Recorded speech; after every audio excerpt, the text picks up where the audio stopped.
This has not been the year for Franz Klammer. He has been beaten in the last 4 World Cup downhills.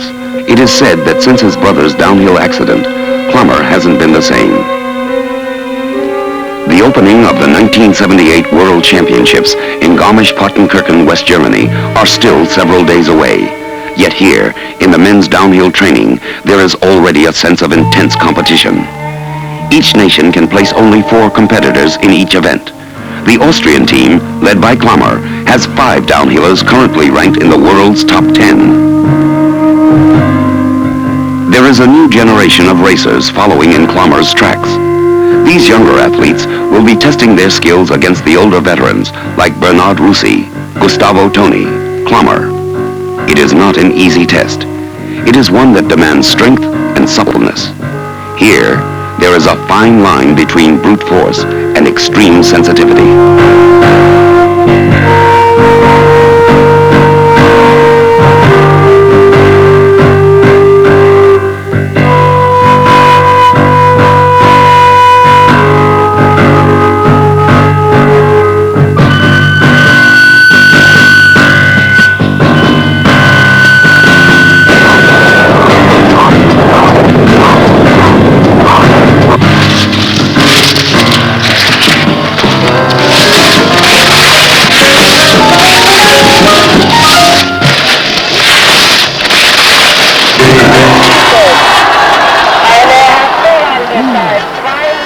Austria's Josef Balka has won the previous 2 World Cup downhills.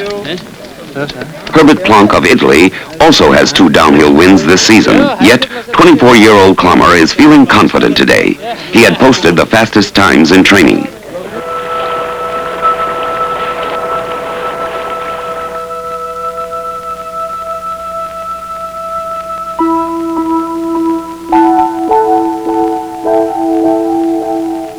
Normally, the town of Garmisch-Partenkirchen lives at a quiet and orderly pace. Now the time is one of anticipation for the week ahead. It is the first time since the 1936 Olympics that this village has seen such excitement. And now, appropriately so, the excitement is displayed during the opening ceremonies at Olympic Stadium.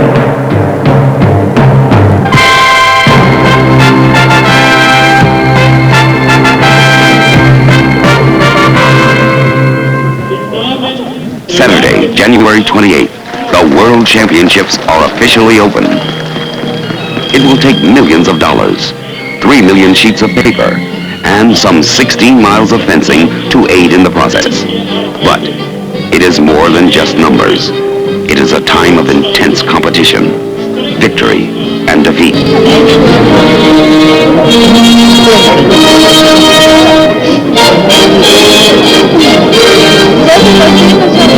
The stage is now set.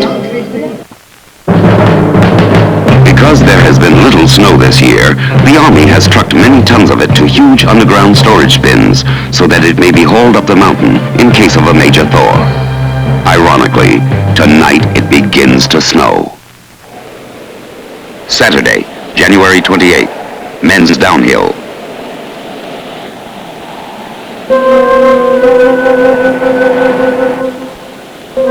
Fresh, heavy snow and poor visibility have combined to make a dangerous sport all that more perilous. The racer's memory, etched with every gate, every bump and every turn, flashes before him during the final inspection before race time.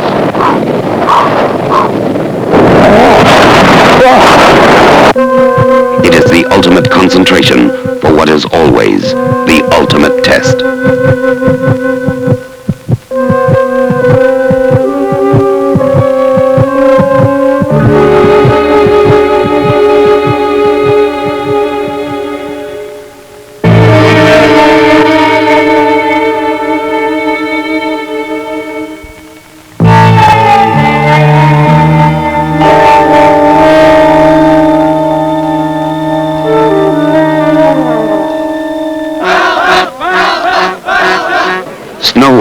Was not enough to dampen the spirits of over 50,000 spectators. A national newspaper reads, "High noon, be Kaiser."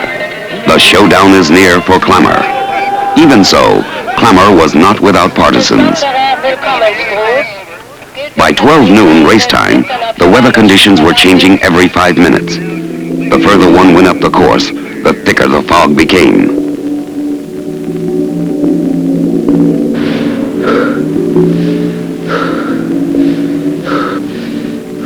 At the start, Joseph Valker's red suit is barely visible. Valker has beaten Clamor in the last 2 World Cup downhills, one on the world's most difficult track, the Hahnenkamm in Kitzbühel. Valker would beat Clamor again today and take first place.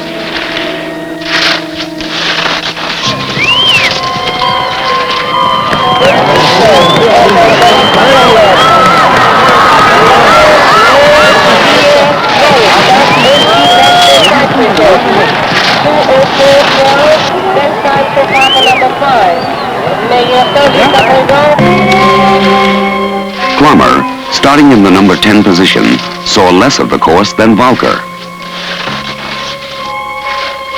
He finishes a disappointing 5th. It was at this point in his life that Franz Clamor was contemplating his future. Several months later, he would be quoted as saying, "I want to forget this past season and concentrate on coming years and the gold medal at Lake Placid." West Germany's Michael Weith, in a white suit, carved an eerie presence on the fog-laden course. He pushed himself into second place among a field of many disappointments.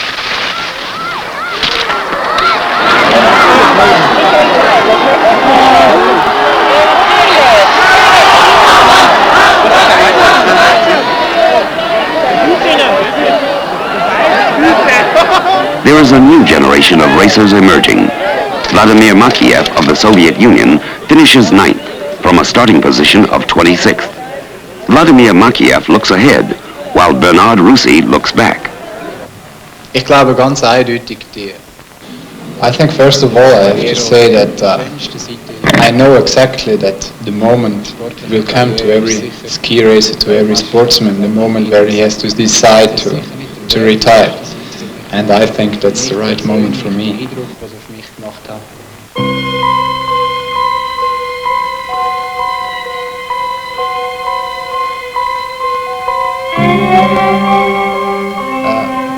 I know today all what the sport have done for me.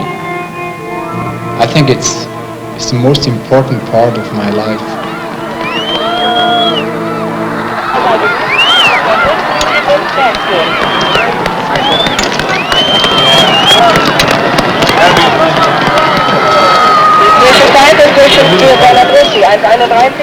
I learned with the sport how to live with it, how to lose, how to win. I think that's what the sport have given to me. This was Bernard Russi's last race. The end of an illustrious 10-year career.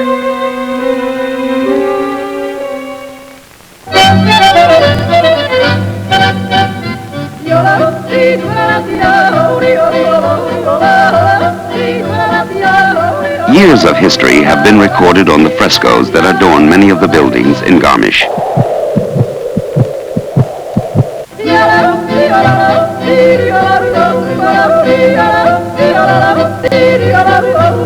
Today, the women are training for the downhill. They will soon become a part of history themselves.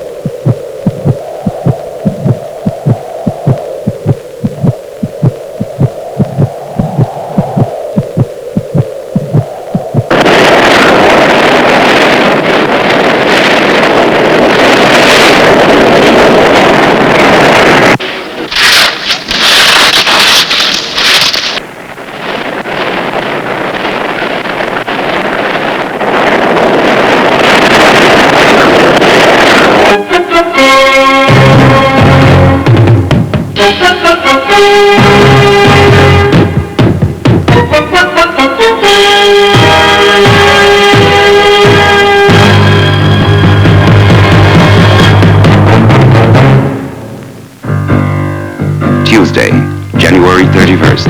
Ladies downhill. The snow that started the night before continues. After the Army's unsuccessful attempt to prepare the course, the race jury decides to postpone the event until the following day.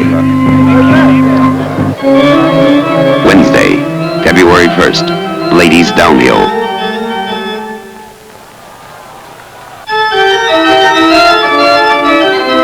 Today, the heavy favorite is number 10, Annemarie Moser.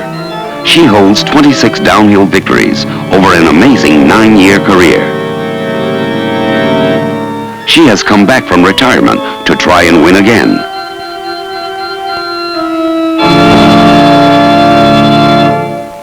Irene Epley, the number 11 starter, is close on Moser's heels.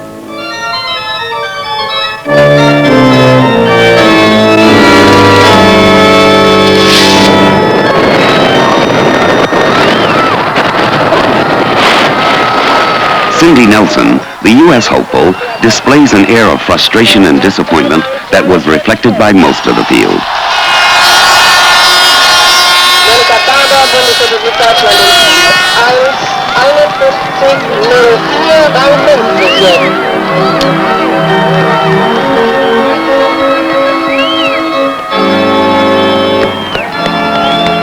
But in spite of all the disappointments, every racer had hopes that their run might give them victory. It came to Annemarie Moser. Irene Epley of West Germany captured the silver. And Switzerland's Doris D'Agostini the bronze. Moser's goal today adds another notch to her seemingly untouchable record in skiing.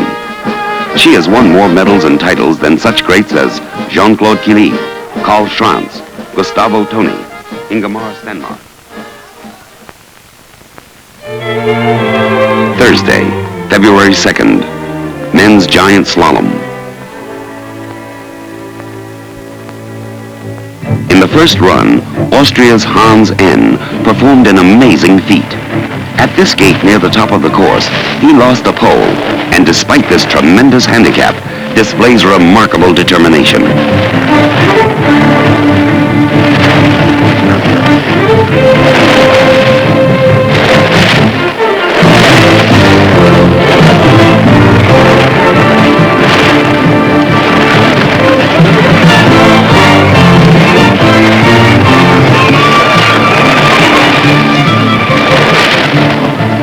He finishes fourth after the first run.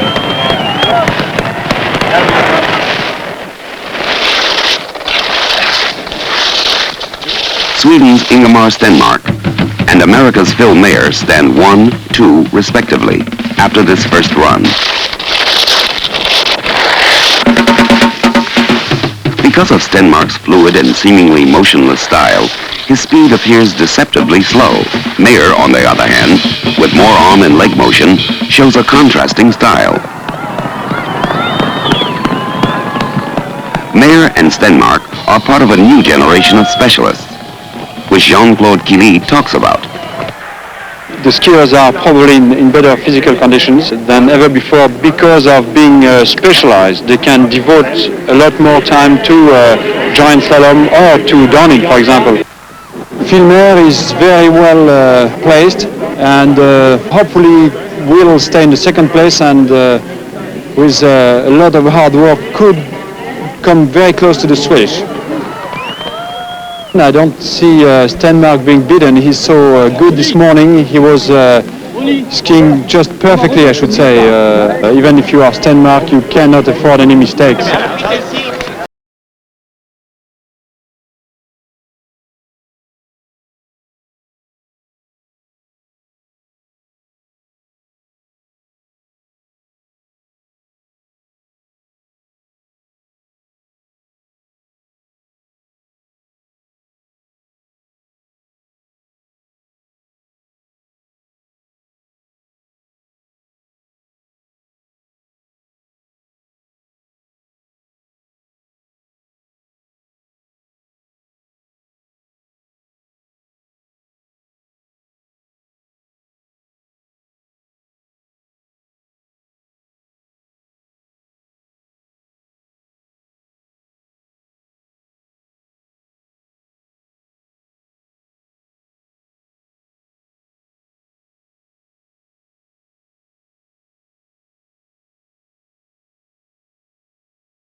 Vladimir Makiev, the surprising ninth place downhill finisher, symbolizes a new group of countries in world-class competition, the Eastern Bloc. His hopes of a combined medal were lost when he fell in the giant slalom.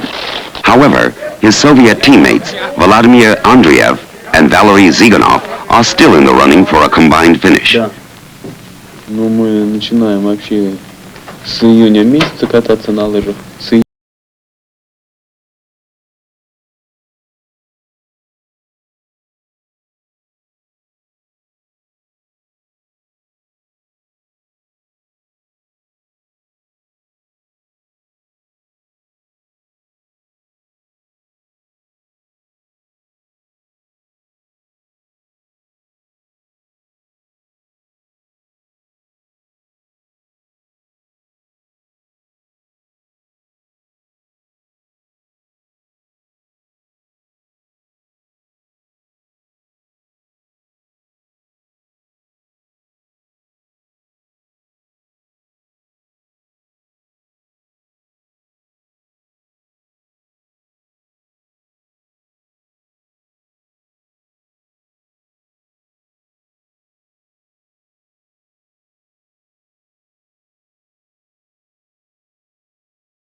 Events to date, snow was the subject of the day.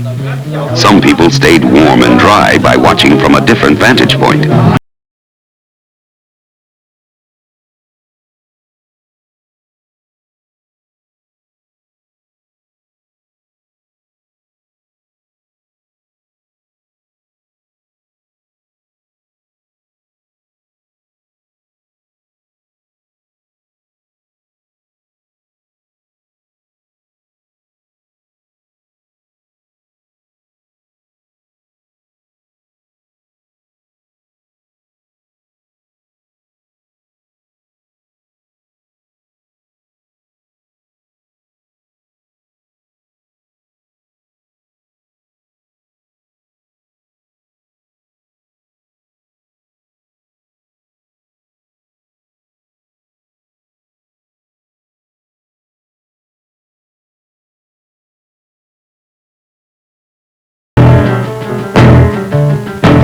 Saturday, February 4th, Ladies Giant Slalom. For the West German contingent of supporters, today's hopes would be with number 9, Maria Epley. She also has a sister, Irene, running number 26. Maria led the field after the first seed of 15 had run. Number 10, Lisa Marie Moreau of Switzerland, would be second. Our downhill winner, Annemarie Moser, skied herself into a current third position, only to be edged out by number 15, Sarah of France.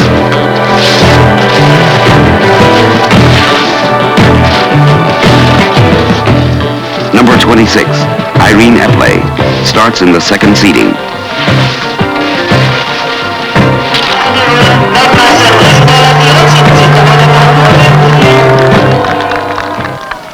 Irene is our first run winner. Sister Maria is moved back to second.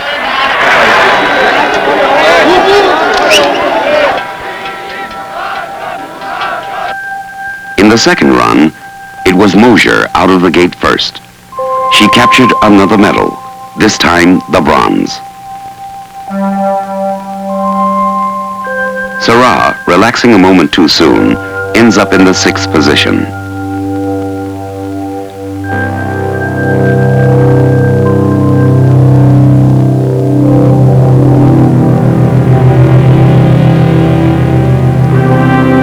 Lisa Marie Moreau would take the silver. The Epley sister team would have a runoff for the gold. Irene, the first run leader, displays undaunted determination, motivated by a sibling rivalry.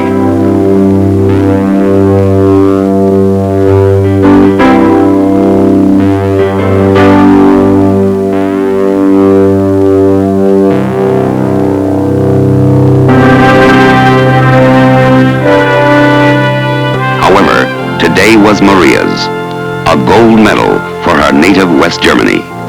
Irene had to settle for fourth.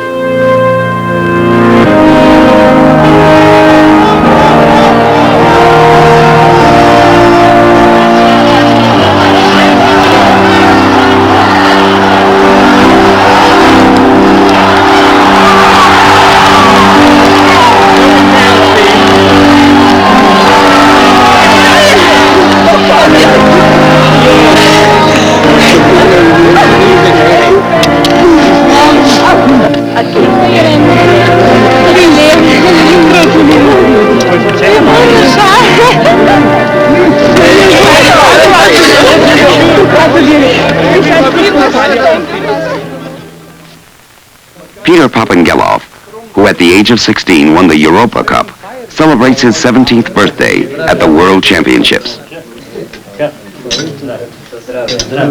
He is Bulgaria's favorite son. It wasn't until the last day of the games that the sun shone on snow-covered trees. Spectators, warmed by the early rays, waited as the racers rehearsed their runs in those final moments before race time. Sunday, February 5th, men's slalom. As Ingemar's supporters watched from the bottom of the slalom course, he stood waiting in the starting gate. There were only these two runs left.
A colorful hang glider heralds in the second run of the men's slalom, the last run of the games.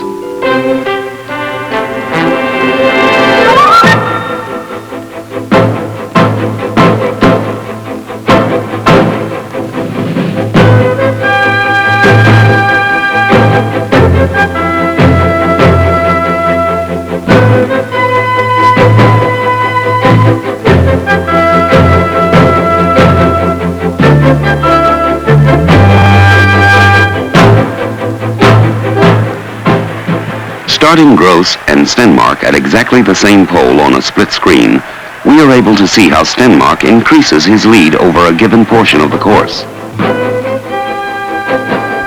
At the first red gate, they are still approximately even.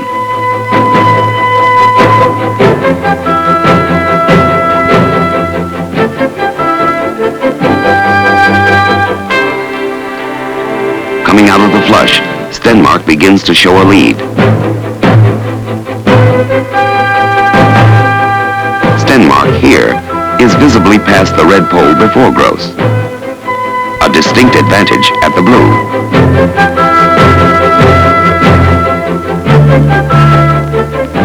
Stenmark is making up the necessary time needed to overtake Gross.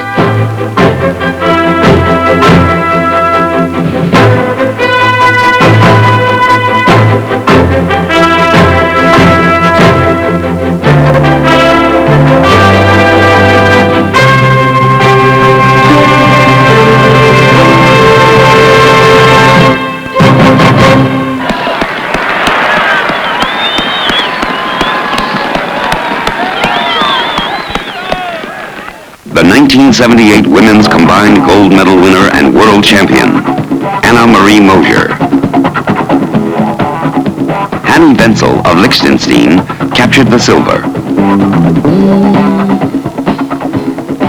And Fabienne Serra of France, the bronze.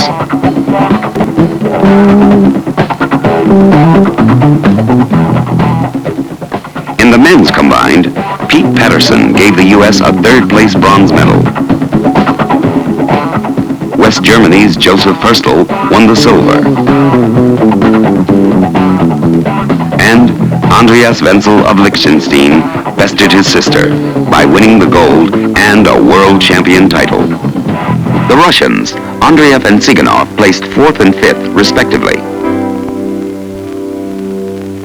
As the sun's rays settle on top of the mountain peaks, the town of Garmisch-Partenkirchen begins to settle back into its normal and orderly pace.